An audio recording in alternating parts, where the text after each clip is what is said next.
Good evening, friends. You are welcome my YouTube channel also with math classes. तो आप कैसे हैं? आप ठीक है?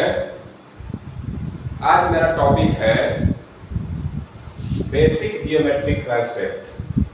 मैं एक कॉन्सेप्ट पढ़ाने जा रहा हूँ जो क्लास 6, 7, 8, 9 ये सब क्लास के लिए ये ज्योमेट्री में पढ़ाया जाता है। ठीक है ना?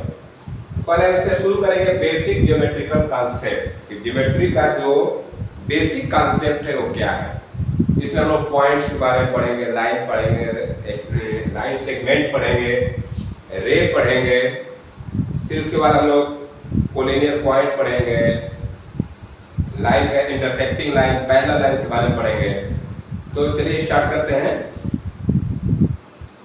पहले हम लोग ज्योमेट्री का मीनिंग समझेंगे ना कि आखिर ज्योमेट्री क्या होती है और ज्योमेट्री क्यों पढ़ते हैं। इसे देखते हैं। Geometry is the branch of mathematics that deals with the characteristics and nature of shapes and figure. कह रहा है कि ज्योमेट्री एक मैथ का ब्रांच है। ज्योमेट्री के मैथ का क्या है? ब्रांच है जो शेप्स एंड फिगर मतलब जो कोई आकार और आकृति के नेचर और कैरेक्टरिस्टिक के बारे में डील करती है। ज्योमेट्री को ज्योमेट्री क्या पढ़ते हैं? कोई शेप को या कोई फिगर है उसके नेचर और उसके कैरेक्टरिस्टिक्स के बारे में जो मैथ का ब्रांच डील करता है उसी को ज्योमेट्री बोलते हैं लोग। इसका मतलब क्या हुआ? इसमें हम लोग केवल शेप और फिगर जैसे rectangle, triangle, polygon, quadrilateral, circle, ये सब शेप और फिगर इन्हीं के बारे में यहाँ पढ़ा जाता है ना। The word geometry is derived from two Greek word। जो ज्योमेट्री वर्ड है वो दो ग्रीक वर्ड से लिया गया है। पहला वर्ड है जियो। क्या है? जियो। जियो का मीनिंग होता है अर्थ। जियो मीन्स क्या होता है? अर्थ। एंड मेट्रॉन, दूसरा वर्ड है मेट्रॉन। मेट्रॉन मीन्स होता है मेजरमेंट। अगर दोनों को एक साथ लिया जाए तो ज्योमेट्री का मीनिंग होता है कि अर्थ का मेजरमेंट। अर्थ का मेजरमेंट। इस अर्थ का मेजरमेंट होता है तो हम लोग ज्योमेट्री को यूज करते हैं क्योंकि जहां भी हम लोग मेजर करेंगे किसी चीज का वो किसी न किसी शेप में आ जाएगा वो। ठीक है? किसी न किसी शेप में आ जाएगा, कुछ फिगर बनेगा, फिर उसका हम मेजरमेंट लेंगे। तो एक तरह से हम लोग जो भी चीज अर्थ पे मेजर करेंगे कुछ ना कुछ शेप बनेगा तभी हम मेजर कर सकते हैं ना। तो देखिए इसमें कुछ हम लोग डेफिनेशन है जो हम लोग को मतलब कि पढ़ना चाहिए, जानना चाहिए क्योंकि ये बेसिक है। जब तक ये हम लोग इसके बारे में नहीं जानेंगे ज्योमेट्री के आगे हम लोग कुछ समझ में नहीं आएगा। तो अगर आप पेन कॉपी लेकर बैठे होंगे तो ये जो मैं लिखवाया उसको नोट करते जाएंगे तो आपके लिए बहुत अच्छा चीज है। और मैं इसके बारे में आपको एक्सप्लेन करते जा रहा हूँ। आप नोट कर लेंगे, वीडियो पुश करके नोट कर सकते हैं। ओके? तो चलिए पहला पॉइंट है, मैं कुछ पॉइंट यहाँ पे लिख रखा हूँ और इसके बाद जो भी और पॉइंट है उसको मैं लिख के आपको एक्सप्लेन करूंगा जिससे आपको अच्छे से समझ में आ जाए। ठीक है? तो पहला पॉइंट है नाम ही पॉइंट। पॉइंट का मीनिंग होता है बिंदु। आप लोग नाम सुने हो पॉइंट, पढ़ते हैं ना पॉइंट। पॉइंट का डेफिनेशन देखते हैं क्या है। A point is represented by small dot. पर एक पॉइंट को एक छोटा सा डॉट से रिप्रेजेंट किया जाता है। It has no length, breadth or thickness। इसकी न कोई लेंथ होती है, न कोई ब्रेथ होती है, न कोई थिकनेस मतलब मोटाई होती है। मतलब पॉइंट क्या है? हम उसको न उसकी लेंथ नाप सकते हैं, न ब्रेथ नाप सकते हैं, न मोटाई नाप सकते हैं, न थिकनेस नाप सकते हैं क्योंकि वो इतना स्मॉल होता है, छोटा एक डॉट है। It only has a position। ये केवल क्या बताता है? किस पोजीशन होता है। क्या होता है? पोजीशन। ऐसे मैं एक एग्जांपल दिखाऊं इस पे। The dot made by your pencil on the paper। इस मान लीजिए मेरा ये पेंसिल, ठीक है ना? मैंने इस पे एक डॉट बना दिया। ये क्या पढ़ाएगा? ये इसी को पढ़ेगा पॉइंट। क्या पढ़ेगा इसको? पॉइंट। अब कोई भी पेंसिल से एक डॉट बना देंगे तो ये क्या कहलाएगा? डॉट। पॉइंट कहलाएगा। क्या कहलाएगा ये? पॉइंट। तो जब भी हम लोग पॉइंट कैसे बनता है? एक कोई पेंसिल लीजिए, एक पेन लीजिए, जैसे डॉट बना दीजिए, ये क्या पढ़ाएगा? पॉइंट। तो लिखा है the dot made by your pencil on the paper. Paper पे अपने पेंसिल से कोई एक डॉट बना दीजिए, वही क्या कहलाता है? पॉइंट। अब उसकी लेंथ भी नहीं होती है, ब्रेथ भी नहीं आता है, इसका क्या कुछ मालूम है? क्या लेंथ है, क्या ब्रेथ है, क्या है, थिकनेस है, कुछ मालूम नहीं, मेजर नहीं कर सकते। ये हो गया पॉइंट, ठीक है। सेकेंड टॉप पॉइंट है लाइन। लाइन मींस क्या होता है? रेखा। इसका डिफरेंस देखिए, a line is a straight figure made up of infinite number of points. Correct, line एक ऐसा फिगर है जो छोटे छोटे डॉट माने पॉइंट से मिलके बना है, छोटे छोटे पॉइंट से मिलके बना है। It has no end point, इसका कोई एंड पॉइंट नहीं होता है। And can extended indefinitely in both direction. देखिए लाइन का मेन डेफिनेशन यही होता है, it has no end point and can extended indefinitely in both direction. देखिए जैसे मान लीजिए ऐसे, ये मैंने एक लाइन बना रखा है ना, अब ये क्या है? ये छोटे छोटे पॉइंट से मतलब डॉट ऐसे पॉइंट से मिलकर बना हुआ है लाइन ऐसे जैसे, ठीक है ना। आप इसी को इसको देखिए, इसमें मैंने दोनों तरफ एरो बना रखा है, दोनों तरफ क्या बना रखा है? एरो। इसका मतलब कि इसमें कोई एंड पॉइंट नहीं है, इसमें कोई एंड पॉइंट नहीं है। इस एरो का मतलब क्या है? ये एरो ये बताता है, ये जो डेफिनेशन लिखा है, and can extended indefinitely in both direction. जैसे मान लीजिए एक लाइन बना रखा है ना, अब इसको क्या हम दोनों साइड में बढ़ा सकते हैं, इसको बढ़ा कर हम चाहे इधर इतना ले जा सकते हैं, इधर इतना ले जा सकते हैं, मतलब जहां तक ले जा सकते हैं, जहां तक आप इसको लेके जा सकते हैं वो लाइन कहलाएगी, ठीक है ना। एक्चुअली लाइन को हम लोग प्लेन पे ड्रा नहीं कर सकते, लेकिन हम अपने पढ़ने की सुविधा के लिए हम लाइन को ऐसे बना के रिप्रेजेंट किया करते हैं, ठीक है ना, ताकि हम अपने सुविधा अनुसार इसको पढ़ सके। क्योंकि अगर लाइन को हम जब पेपर पर ड्रा ही नहीं कर सकते, फिर उसके बारे में पढ़ कैसे सकते हैं? क्योंकि इसको हम लोग दोनों साइड जितना चाहे उतना एक्सटेंड कर सकते हैं, जितना इधर बढ़ाना बढ़ा दो, ठीक है। तो जब बढ़ी जाए इसके बारे में हम लोग कुछ पढ़ ही नहीं सकते हैं। देखिए इसमें केवल क्या होता है? एक लेंथ होती है, क्या होती है? इसमें लेंथ होती है, ठीक है। ये हो गया लाइन। अब देखिए जब लाइन कोई होती है तो मान लीजिए लाइन को, जो लाइन जब भी लिखा जाता है तो मान लीजिए इसको नाम दे दूं मैं ए बी, ये एक ए बी लाइन हो गई, ठीक है ना। अब लाइन को डिनोट करने का रिप्रेजेंट, मैं ए बी लाइन लिखूंगा तो इसके ऊपर मैं एक ऐसा सिंबल बनाऊंगा, मतलब ये दिखा रहा है कि ए बी क्या है? लाइन है। ए बी के ऊपर मैंने क्या लिख दिया? एरो बना दिया, लाइन का सिंबल बना दिया। इसका मतलब क्या है कि जो ए बी है क्या है? लाइन को रिप्रेजेंट कर रहा है, ओके। नेक्स्ट है लाइन सेगमेंट। लाइन सेगमेंट में क्या होता है? रेखाखंड। अब इसकी डेफिनेशन देखते हैं थोड़ा सा। A line segment is a part of line. जो लाइन सेगमेंट है एक लाइन का पार्ट है। पार्ट मतलब कि जो एक लाइन है उसमें से एक हिस्सा काट के निकाल दिया गया, ठीक है। Part of line having two definite end point. अब देखिए किसी मान लो कोई इससे बड़ा लाइन सा है, उसमें से दो एक हिस्सा काट देंगे, तो काट देंगे तो उसका दो ऐसा पार्ट मान लो ऐसा हो जाएगा, इसके दो एंड पॉइंट आ गए, एक इधर एंड पॉइंट का आएगा, एक एंड पॉइंट। एंड पॉइंट मतलब जहां वो खत्म हो रहा है, तो एक एंड पॉइंट ये हो गया, एक एंड पॉइंट पे, दो एंड पॉइंट हो गया। It is the shortest distance between two given point. इसका मतलब क्या कह रहा है कि यह दो गिवन पॉइंट है, उनका शॉर्टेस्ट डिस्टेंस। जैसे मान लीजिए एक ये पॉइंट है और एक पॉइंट है ना, ये दो पॉइंट हो गए, मान लीजिए पॉइंट ए है और ये पॉइंट बी है, तो इनको मिला देंगे तो ये जो ए बी होगा ये क्या कहलाएगा? ये दो पॉइंट के बीच का शॉर्टेस्ट डिस्टेंस, मतलब कि न्यूनतम दूरी। तो इसी को हम लोग क्या बोलते हैं? Line segment. देखिए अब इसी में ये लाइन है, इसमें से एक हिस्सा काट देंगे, तो जब काटेंगे तो उसका दो एंड पॉइंट मिलेगा कि नहीं? एक इधर का एंड पॉइंट, एक इधर का। तो ये जैसे एंड पॉइंट की हम दिखाएंगे, ये एंड पॉइंट कहलाता है। ये क्या कहलाता है? And point. तो ये लाइन है और ये लाइन सेगमेंट है, इसमें डिफरेंस आप देख लीजिएगा, ठीक है ना। कभी-कभी लाइन और लाइन सेगमेंट में डिफरेंस लिखने को आता है ना, तो डिफरेंस क्या लिख सकते हैं? लाइन को लिख सकते हैं कि लाइन है नो एंड पॉइंट, लाइन है नो एंड पॉइंट। जबकि लाइन सेगमेंट क्या है? लाइन सेगमेंट है टू एंड पॉइंट। इसमें एक भी एंड पॉइंट नहीं है, लेकिन इसमें कितना एंड पॉइंट है? टू एंड पॉइंट है।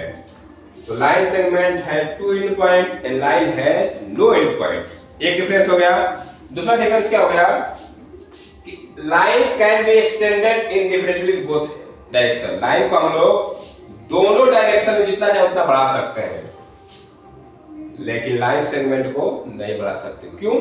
क्योंकि ये एंड पॉइंट हो गया। जब एंड पॉइंट हो गया तब इसमें कुछ बचा ही नहीं बढ़ाने के लिए, ठीक है ना। ये दो क्या हो जाएगा आपका डिफरेंस जैसे। अब ये मैं और कुछ डेफिनेशन लिख के आपको एक्सप्लेन करूंगा, ठीक है। तो चलिए आगे देखते हैं। आप इसको राइट डाउन कर सकते हैं वीडियो पॉज करके। अब मैं आगे कुछ और डेफिनेशन है उनको भी आपको समझाने जा रहा हूं, तो मैं इसको एड करने जा रहा हूं। एक बार आप इसको चाहो तो स्क्रीनशॉट ले सकते हैं या इसको वीडियो पॉज करके लिख लीजिए अपने कॉपी पे, आपके लिए बहुत अच्छा रहेगा।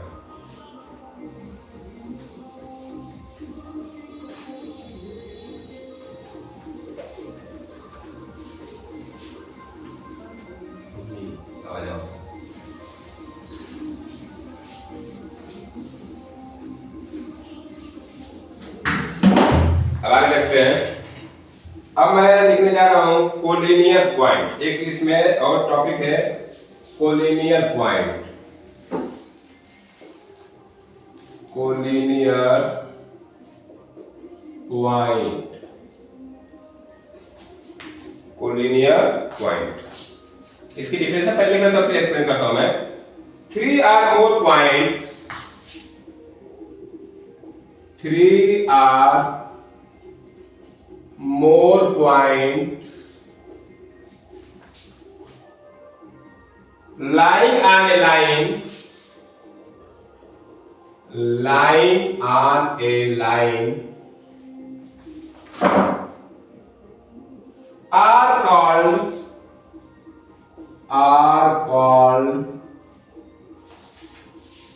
collinear points, collinear points. मैं इसका एग्जांपल बनाता हूं, एक फिगर बनाता हूं। जैसे मान लीजिए ये एक लाइन है, ठीक है, और इस पे मैं ये लाइन मान लीजिए लाइन एक्स वाई है। एक्स लाइन का नाम हो गया एक्स वाई। इस पे 3 पॉइंट लिए, 1 2 3। ये पॉइंट का नाम दे दूं ए बी सी, ठीक है। इसको समझते हैं क्या कर रहा है कोलिनियर पॉइंट। कोलिनियर पॉइंट मतलब नाम से समझ में आ रहा है कि ऐसे देखिए लिखा है 3 आर मोर पॉइंट, मतलब कि 3 पॉइंट या 3 से ज्यादा ऐसे point lying on a line are called, जो एक लाइन पे हो। कैसे है?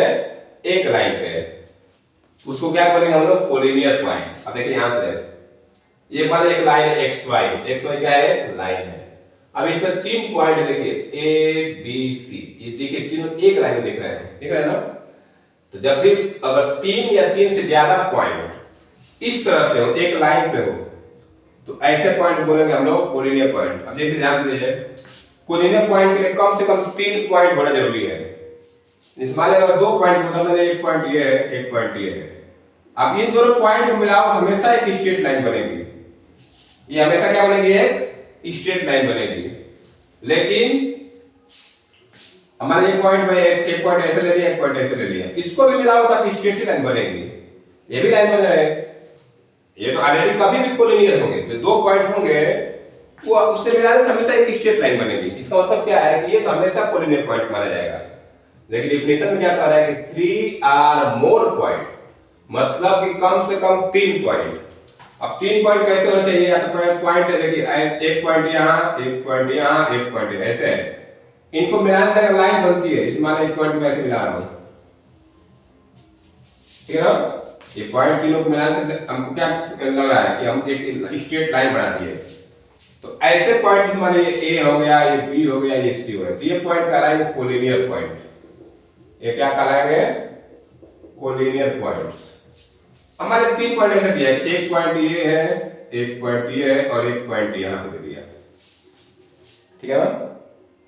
ये 3 पॉइंट है। इसको देखिए, इसको मिलाएंगे हम लोग तो एक ऐसे मिलेगा, एक ऐसे मिलेगा, और फिर इसको भी चार मिला सकते हैं। देखिए यहां 3 लाइन बन गई, मतलब ये तीनों पॉइंट एक लाइन पे तो नहीं ना है, लेकिन कोई 2 पॉइंट एक लाइन पे है। तो जब भी पॉइंट ऐसे रहेगा, मतलब एक पॉइंट यहां, एक पॉइंट यहां, एक पॉइंट यहां, तो ये एक लाइन में नहीं पॉइंट है, क्योंकि इनको जब मिलाएंगे तीनों को तो दो लाइन बन रही है। कितने बन रहे हैं? दो लाइन, एक दो। तो ये ऐसे जब पॉइंट रहेगा तो उसको हम लोग नॉन कोलिनियर पॉइंट बोलते हैं। क्या बोलते हैं? Non collinear point. ठीक है, अब जानते हैं आगे नेक्स्ट। तो ये आप लिखते चलिए। अब नेक्स्ट मैं एक और डिफिनेशन दे रहा हूं कोलिनियर पॉइंट्स के बाद। अब आते हैं हम लोग रे। आप लोग रे का नाम सुने होंगे। रे का हिंदी मीनिंग होता है किरण। आप लोगों को हिंदी मीनिंग भी आना चाहिए इंग्लिश के साथ साथ, ठीक है। मैं पहले डिफिनेशन लिख लूं इसका। A line having a line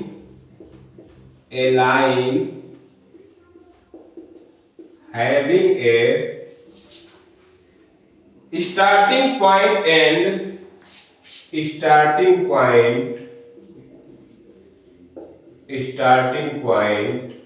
a line having a starting point and extending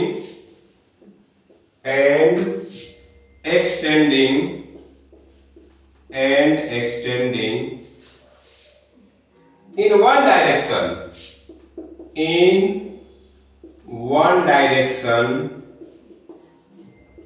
is called a ray.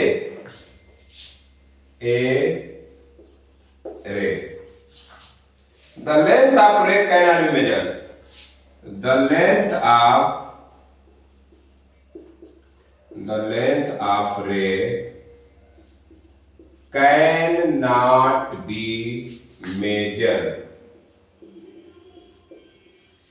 ठीक है ना? मैं एक रे बनाने जा रहा हूं। ये रे है, ठीक है ना? ये मान लीजिए इन पॉइंट ए है। अब देखिए ये एरो मतलब क्या है? लाइन इधर बढ़ती जा रही है, ठीक है ना? अब देखिए डिफिनेशन समझते हैं। रे की डिफिनेशन क्या होती है? आप डिफिनेशन लिख लिया करिए, आपके बुक में भी होगा, लेकिन लिखेंगे तो थोड़ा सा लिखने से आया क्या होता है, कुछ ऐसे सेंटेंस तो लिखने से याद हो जाते हैं। A line having a starting point, मतलब एक ऐसा लाइन जिसका एक स्टार्टिंग पॉइंट हो and extending in one direction is called. देखिए ऐसा कब हो सकता है? मान लीजिए कोई एक स्टार्टिंग पॉइंट, जहां से हम लोग लाइन को स्टार्ट कर रहे हैं, तो जहां से लाइन को स्टार्ट कर वही स्टार्टिंग पॉइंट कहलाएगा। तो जब यहां से स्टार्ट करेंगे तो ये एंड पॉइंट हो गया इसका, ठीक है ना? स्टार्टिंग पॉइंट क्या कहा जाएगा? And point. अब इसको हम लोग ऐसे बढ़ाए तो अब देखिए इधर तो बढ़ेगा नहीं लाइन, ये जो लाइन इधर बढ़ा नहीं सकते क्योंकि यहाँ से स्टार्ट हो रहा है, फिर बढ़ा कैसे सकते हैं इधर? अब बढ़ेगा किधर? है जिधर जा रहा है, जिधर एरो बना है, तो अभी इस लाइन को हम लोग इधर एक्सटेंड कर सकते हैं जितना चाहे। तो यहाँ से हम इसको जितना चाहे उतना एक्सटेंड कर सकते हैं, ठीक है? तो ऐसे लाइन को हम लोग बोलते हैं रे। क्या बोलते हैं इसको हम लोग? रे। तो ये रे देखिए ऐसे रे का सिंबल होता है। जैसे मान लीजिए हमको अगर ये रे ए बी है, मान लीजिए यहाँ बी लिखा है, तो जब रे ए बी लिखना होगा तो हम इसके लिखेंगे, ये ए बी लिख दिया और इसके ऊपर हम लोग ऐसे लिखेंगे, ठीक है ना? अगर मान लीजिए यहाँ पे बी है, ठीक है ना? मान लीजिए इधर बी से ए की तरफ आ रही है, मान लीजिए यहाँ पे बी हो गया, यहाँ पे बी है और यहाँ पे ए है, ऐसे। अभी जिधर एरो का मुंह है, जिधर एक्सटेंड होने वाला है, वैसे भी अवस्था लिखा जाता है। अभी तो क्या था, बी की तरफ एक्सटेंड हो रहा है इधर, तो मैंने ऐसे लिखा। अब देखिए अब क्या हो रहा है, बी से ए की तरफ जा रहा है। अब इसको लिखना होगा, क्या लिखेंगे? बी ए, ऐसे बनाएंगे। ये इसको पढ़ेंगे रे, इसको पढ़ेंगे रे बी, इसको पढ़ेंगे रे बी ए। मैं जिस पॉइंट की तरफ रे एक्सटेंड हो रहा है उसको बाद में देखिए, ए के ऊपर एक्सटेंड हो रहा है ना, मैंने देखिए ए को एक्सटेंड किया है, तो ये हो गया आपका रे का डिफिनेशन। आप इसको चाहो तो लिख सकते हैं। अब आगे चलते हैं, और कुछ डिफिनेशन है देखते हैं हम लोग।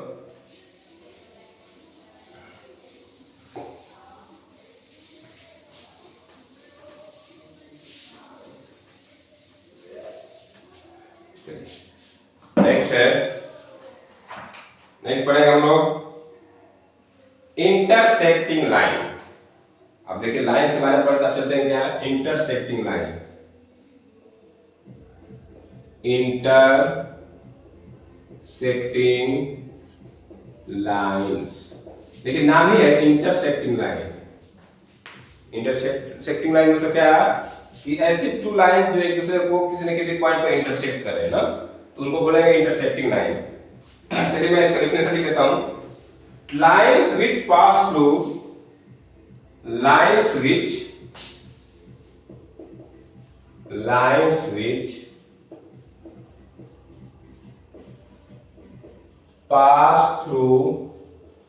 lines which pass through each other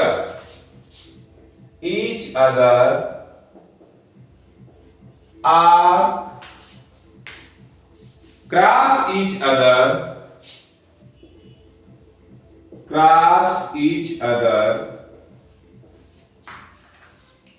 or meet each other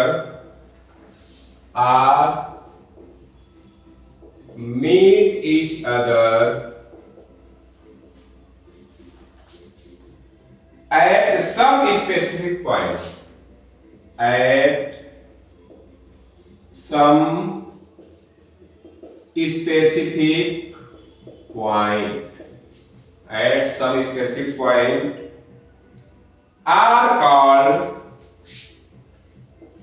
Are called intersecting lines.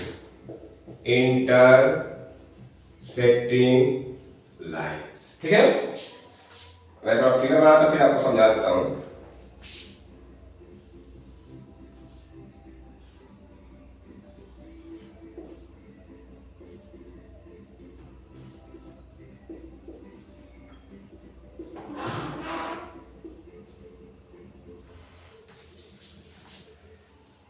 ठीक है,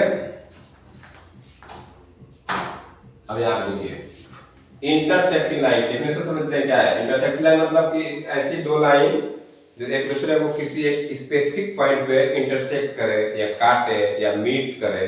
ठीक है ना, डिफरेंस देखिए।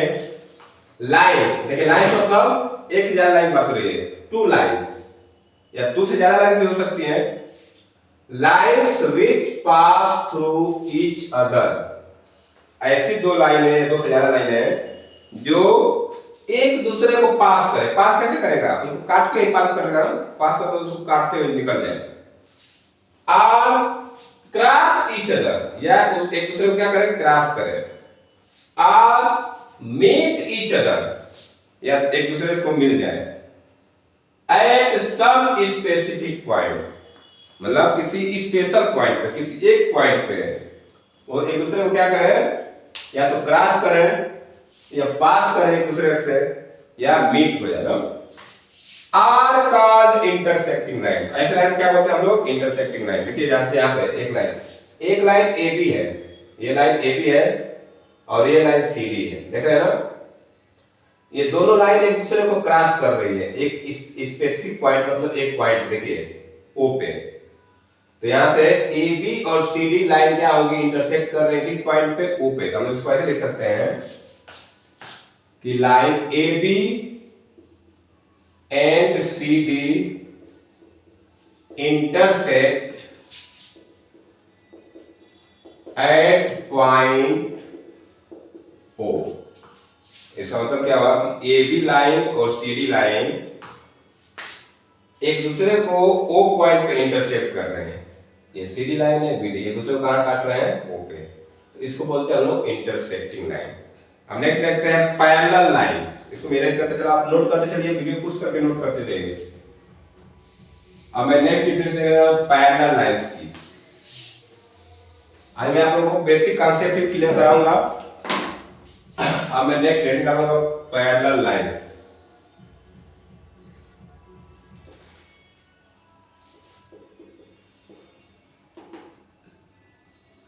पैरेलल लाइंस, पैरेलल लाइंस का मीनिंग होता है समांतर रेखाएं। समांतर रेखाएं, ठीक है, ये इसका हिंदी मीनिंग होता है। मीनिंग का मतलब आप नाम सुनते ही समझ जाएंगे। समांतर मतलब समान अंतर पे, इस लाइन जो है समान अंतर पे है। समान अंतर मतलब एक दूसरे से समान दूरी पे हो, ठीक है ना। फिर बोलेंगे हम लोग समान पैरेलल लाइन। मैं डेफिनेशन लिख लेता हूं, फिर एक्सप्लेन कर देता हूं इसको आप लोगों को।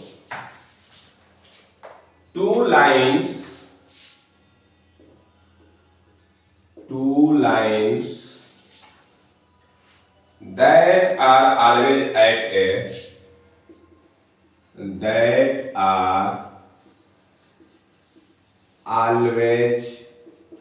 at a fixed distance at a fixed distance from each other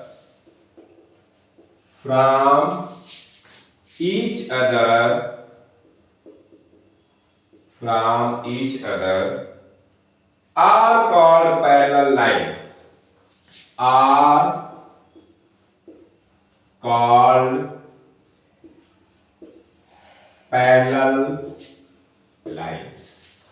Parallel lines never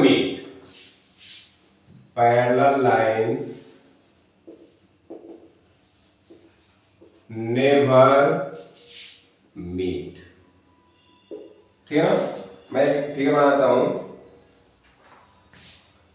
एक ये लाइन है और एक ये लाइन है, ठीक है। इसका नाम लिख दो ए बी, इसका नाम लिख दो सी डी, और ये इनके बीच का डिस्टेंस,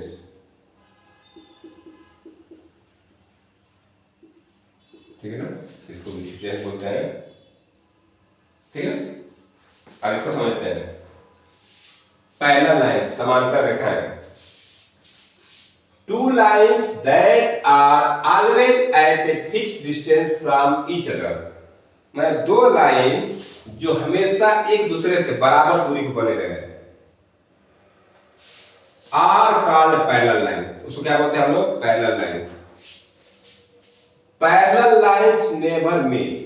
Parallel lines कभी मिलती नहीं है। देखिए जैसे इस लाइन को बनाया मैं, इस लाइन को इधर जितना एक्सटेंड करो, इस लाइन को इधर जितना एक्सटेंड करो, इसको भी करो।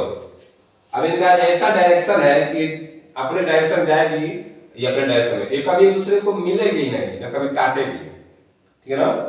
तो ऐसे लाइन को हम लोग क्या बोलते हैं? Parallel lines. अब देखिए जो इन दोनों के लाइन के बीच का डिस्टेंस यहाँ पे है, जो डिस्टेंस यहाँ पे है वो सेम डिस्टेंस हर पॉइंट पे मिलेगा। आप कहीं भी चले जाइए, डिस्टेंस कितना मिलेगा? सेम मिलेगा आपको डिस्टेंस, ठीक है ना। ये हर पॉइंट पे डिस्टेंस क्या मिलेगा? सेम। अब जैसे आप लोग ने रेलवे ट्रैक देखा हो ना, जिस पर ट्रेन चलती है, उनकी जो लाइंस होती है, लाइन जो दिखाई ट्रैक दिखाई है, वो पैरेलल होती है दूसरे के। वो हर जगह उनके बीच का डिस्टेंस क्या होता है? इक्वल होता है हर जगह। जहां से तक लाइन बिछाई गई है उसकी पैरेलल लाइन के डिस्टेंस बीच में क्या होता है? इक्वल होता है हर जगह। मतलब वो कैसे होती है? Parallel line. आप लोग देखे होंगे ये दो पोल के बीच में वायर लगाया जाता है, बिजली का तार, वो भी एक दूसरे से पैरेलल लाइन लगाया जाता है, ठीक है ना। वो भी कैसा रहता है? पैरेलल रहता है, क्योंकि वो कभी एक दूसरे को टच नहीं करती है। तो देखिए पैरेलल लाइंस का डेफिनेशन और बहुत सारे अलग बुक में दिया है। एक और क्या होता है कि parallel lines do not intersect each other. सीधा पैरेलल लाइंस क्या होते हैं कि वो कभी एक दूसरे को इंटरसेक्ट नहीं करती, वही पैरेलल लाइंस हो जाती है, ठीक है। या ये भी डेफिनेशन है टू लाइंस दैट। तो आप कभी कभी ये भी दिया है, तब में किसी बुक में दिया है two lines which do not intersect each other at any point। ऐसे दो लाइन जो एक दूसरे को कहीं काट ही नहीं सकती या कहीं काटती नहीं, तो उसको क्या बोलते हैं हम लोग? पैरेलल लाइंस, ठीक है ना। अब सपोज ऐसे, अब मान लीजिए मैं एक लाइन ऐसे बना रहा हूं और एक लाइन ऐसे बना रहा हूं, क्या ये दोनों लाइन पैरेलल लाइंस है? नहीं। कैसे? तो मान लीजिए इस लाइन को मैं एक्सटेंड करूंगा, इस लाइन को एक्सटेंड करूंगा, तो मान लीजिए इस लाइन को मैं एक्सटेंड करूंगा, बढ़ाऊंगा, तो देखिए कहीं ना कहीं यहाँ बढ़ते बढ़ते मैं यहाँ पे काट दी, तब ये दोनों लाइन क्या है? ये पैरेलल लाइन नहीं कहलाएगी, ये लाइन पैरेलल लाइन नहीं कहलाएगी। ये लाइन कैसे कहलाएगी? नॉन पैरेलल कहलाएगी। क्या कहलाएगी? यहाँ देखिए, यहाँ पे है A B and C D are parallel lines. ये क्या है? Parallel lines. हम देखिए पैरेलल लाइंस को ऐसे लिखते हैं A B parallel C D. ये पैरेलल लाइंस का क्या है? सिंबल है। दो लाइन ऐसे बना देंगे, पैरेलल का सिंबल है। ऐसे पैरेलल लाइंस हम लोग दिखाते हैं। यहाँ पे टू लाइन क्या होगी, पैरेलल। तो ऐसे हम लोग पैरेलल लिखते हैं और इस पैरेलल का डेफिनेशन होगा। इसको चाहो तो आप लोग नोट कर सकते हैं। अब इसके बाद नेक्स्ट चलते हैं हम लोग। अब एक और है परपेंडिकुलर लाइंस। चलिए उसको भी देख लेते हैं। परपेंडिकुलर लाइंस,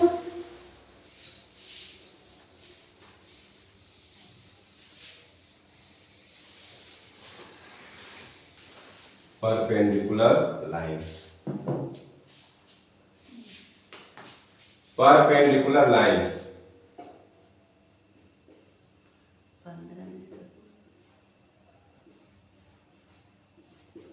परपेंडिकुलर लाइंस, ठीक है। लंब रेखाएं, इसको क्या बोलते हैं हम लोग, लंब रेखाएं, ठीक है। परपेंडिकुलर नाम सुने होंगे आप लोग, ठीक है। डिफिनेशन में लिख देता हूं, when two intersecting lines, when two intersecting lines, intersecting lines, when two intersecting lines from a, form a L shape, L shape, or a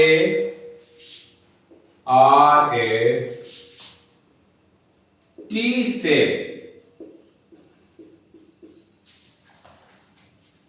at the point of intersection, at the point of intersection, at the point of intersection, then they are called, then they are called perpendicular lines, perpendicular lines, ठीक है। मान लीजिए एक line ऐसे है, ऐसे हो गई, ठीक है। और ये लाइन ए बी है और ये लाइन बी सी है, ठीक है ना। ये टी शेप, माने एक लाइन ऐसी है और एक लाइन ऐसे है, माने इसका नाम ए बी रख दिया मैं और इसका लाइन हो गया सी डी, ठीक है ना। डिफरेंस देख लेते हैं हम लोग। Perpendicular lines, when two intersecting lines form a L shape or a T shape at the point of intersection, then they are called perpendicular lines. Correct. जब दो लाइन एक दूसरे को इस तरह इंटरसेक्ट करे कि उनके इंटरसेक्ट करने से L शेप, देखिए L जैसे दिख रहा है, या तो L शेप बने या T शेप बने, देखिए T बन रहा है। देन कहां बनेगा, जिस पॉइंट पे वो काटे, जिस हमारे ये दोनों यहाँ पे काट रहे हैं ना, ये दोनों यहाँ पे काट रही है, तो जहां जहां ये जिस पॉइंट पे काट रही है वहां पे कैसा शेप बन रहा है, एल शेप बने या टी शेप बने। तो ऐसे लाइन को हम लोग बोलते हैं परपेंडिकुलर लाइन। जैसे यहाँ पे क्या है, A B and C D are perpendicular lines, perpendicular lines. अब देखिए इसको हम ऐसे लिख सकते हैं, A B perpendicular C D, ये परपेंडिकुलर का सिंबल होता है, A B perpendicular C D, तो आप ऐसे लिख सकते हैं। अब देखिए यहाँ पे जो दोनों के अलग से जो एंगल बनता है, ये एंगल बनता है, ये कितना डिग्री बनता है, 90 डिग्री। यहाँ देखिए 90 डिग्री इधर भी बनता है और 90 डिग्री इधर भी बनता है। तो परपेंडिकुलर लाइन होती है तो वहां पे 90 डिग्री का एंगल फॉर्म होता है, ठीक है। अब चलिए थोड़ा सा कुछ हम लोग छोटा मोटा क्वेश्चन कर लेते हैं। अब छोटा मोटा वैसे इसमें से ज्यादा आपको fill in the blanks type के क्वेश्चन बनते हैं, तो मैं अभी ज्यादा नहीं 4-5 करा देता हूँ आपको, इसको आप नोट डाउन कर सकते हैं। तो मैं इसको वेट करता हूँ।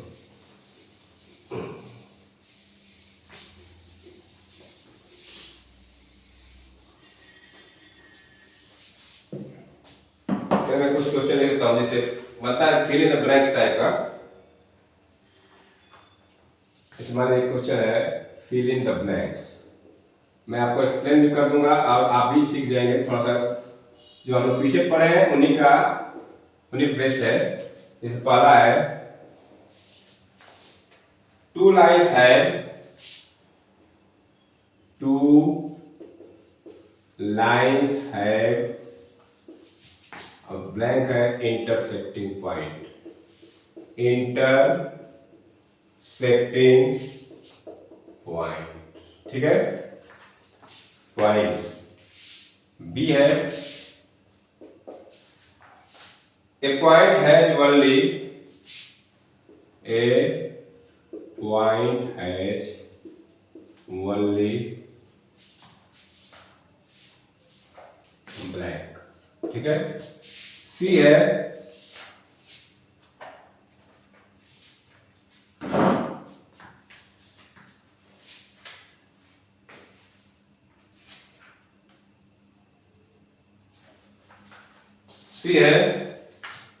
a line segment has a line segment has a line segment has blank end point, ठीक है। फिर फोर्थ डी है पैरेलल लाइंस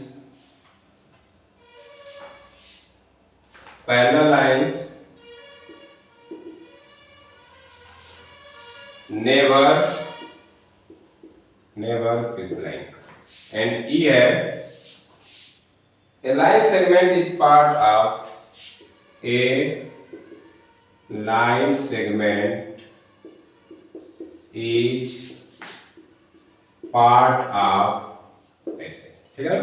तो इसमें ऐसे क्वेश्चन आ गया। अभी जो हम लोग पढ़े हैं बेसिक उसी पे बेस्ड है, ठीक है ना। तो देखिए करते हैं शुरू। कह रहा है कि टू लाइंस है इंटरसेक्टिंग पॉइंट। दो लाइन के कितने इंटरसेक्टिंग पॉइंट होते हैं? अभी हम पीछे पढ़े हैं, क्या कितना पढ़े होते हैं? 1। तो ये क्या हो जाएगा? 1। दो लाइन होंगी। दो लाइन क्या है? एक लाइन ऐसे, एक लाइन ऐसे, एक ही पॉइंट पे इंटरसेक्ट कर रहे हैं, ठीक है ना। ये हमारा टू लाइन है तो ये केवल एक पॉइंट पे इंटरसेक्ट करेंगे, एक से ज्यादा पॉइंट पे इंटरसेक्ट नहीं कर सकते। ए पॉइंट हैज ओनली, पॉइंट का क्या होता है? लेंथ होती नहीं है, ब्रीथ होती नहीं, थिकनेस होती नहीं, तो पॉइंट होता क्या है? तो पॉइंट का क्या होता है? ओनली पोजीशन होता है। क्या होता है? यहाँ पे हम लोग क्या फिल कर देंगे? Position. A line segment has, और यहाँ लिखा है एंड पॉइंट। लाइन सेगमेंट के कितने एंड पॉइंट होते हैं? तो 2 एंड पॉइंट होते हैं। तो क्या लिखेंगे यहाँ पे? 2 and point. Parallel lines never, parallel lines never मतलब पैरेलल लाइंस नेवर क्या होता है? मीट। पैरेलल लाइंस कभी मिलती नहीं है। अभी पीछे पढ़े हम लोग, ये सब डेफिनेशन से क्वेश्चन निकला हुआ है। A line segment is part of, line segment किसका पार्ट होता है? तो लाइन का होता है। किसका होता है? तो ये सब कुछ ऐसे कुछ क्वेश्चन आते हैं, बहुत सारे क्वेश्चन ऐसे बनेंगे, ठीक है ना। तो आप लोग बुक में दिया होगा, आप पढ़ लीजिए। तो आज की वीडियो में हम लोग इतने रन लेते हैं। कल मैं इसके जो नेक्स्ट पार्ट परसों एक दिन बाद में इसको अपलोड करूंगा, तो उसमें इसके आगे का पोर्शन एंगल के बारे में पढ़ेंगे हम लोग, ठीक है ना। तो एक लास्ट में एक बात कहना चाहूंगा कि जो लोग जिनको वीडियो अच्छा लगेगा वो लाइक, शेयर और सब्सक्राइब जरूर करें और अपने फ्रेंड्स तक इस वीडियो को पहुंचाएं ताकि वो भी पढ़ सके। तो आज के लिए बस इतना रहने देते हैं। Good night, have a nice day, thank you.